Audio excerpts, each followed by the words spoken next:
शिवजयंतीच्या अध्यक्षपदी नियुक्ती झाली, याबद्दल काय सांगा? व्यापारी संघटनेचा मी तालुका अध्यक्ष आहे। सामाजिक जीवनामध्ये बऱ्याच वर्षापासून काम करीत आहे। आता आमदार चंद्रकांत भाऊ यांच्या सोबत काम करत असताना भाऊंच्या नेतृत्वाखाली आम्ही शिवजयंतीसाठी मीटिंग घेतलेली होती। आदरणीय नानासाहेब, दिनेश भाऊ, प्रदीप पाटील, डॉक्टर छोटू भाऊ, बरेच सर्व पदाधिकारी हजर होते। सर्वांनी एक दिलाने, एक मताने शिवजयंती उत्सव समितीच्या अध्यक्षपदी मी जैन समाजाचा, अल्पसंख्याक समाजाचा माणूस असल्यावर सुद्धा माझी निवड छत्रपती शिवाजी महाराज उत्सव जयंती समितीच्या अध्यक्षपदी केली। हे मला खूप अभिमानास्पद बाब आहे आणि ती मी उत्कृष्ट पद्धतीने हे जी जबाबदारी दिलेली आहे ती मी पार पाडेल आणि या सर्व लोकांचं मी आभार व्यक्त करतो की त्यांनी माझी निवड केली, त्याबद्दल मी त्यांचा आभारी आहे। आपला शिवजयंती उत्सव साजरा करण्यासंदर्भातलं कसं नियोजन असेल?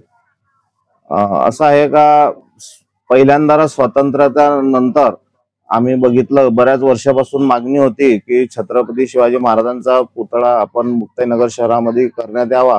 फक्त मागणी होत होती, मागण्या होत होत्या, पण ते काही होत नव्हतं।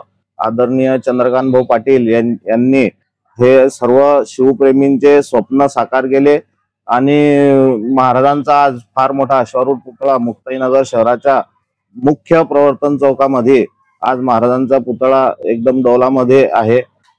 त्या निमित्तानं की एवढा मोठा भाऊंनी आम्हाला एक दिलेलं गिफ्टच आहे, म्हणून आम्ही ह्या वेळेस असं नियोजन केलं आहे।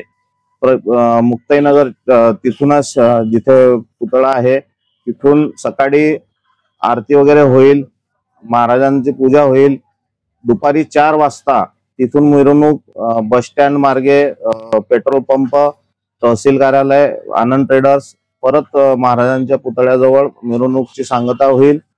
त्या मिरवणुकीमध्ये ढोल पथक, जळगावचे ढोल पथक, वज्रनाथ ढोल पथक आपण बोलवलेले आहे। त्याच्यामध्ये 60-70 ते मुलं मुली आहेत। त्याच्यानंतर अकोला येथील महाराज आहेत, त्यांना पण आपण इथे बोलवलेलं आहे। त्यांच्याकडे सर्व सजीव देखावा ते करणार आहे। लाईट वगैरेची व्यवस्था तिथे फार साऊंड सिस्टीम सर्व केलेलं आहे। रस्त्यामध्ये पाण्याची वगैरे सर्व व्यवस्था आपण केलेली आहे।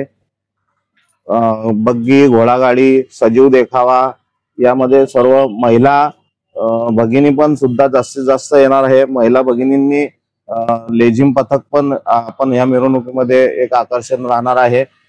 तरी मी सर्वांना विनंती करतो की जास्तीत जास्त महिला भगिनी, पुरुष सर्व हा आता मुक्ताईनगर मध्ये एक महोत्सव म्हणून आपण सर्व साजरा करूया आणि आपणाला ह्या निमित्ताने एक आवाहन करतो की सर्व 19 तारखेला येणाऱ्या 4 वाजता परिवर्तन चौकामध्ये सर्वांनी हजर राहावे आणि या सोहळ्यासाठी आपण पण एक इथे उपस्थिती द्यावी, ही विनंती।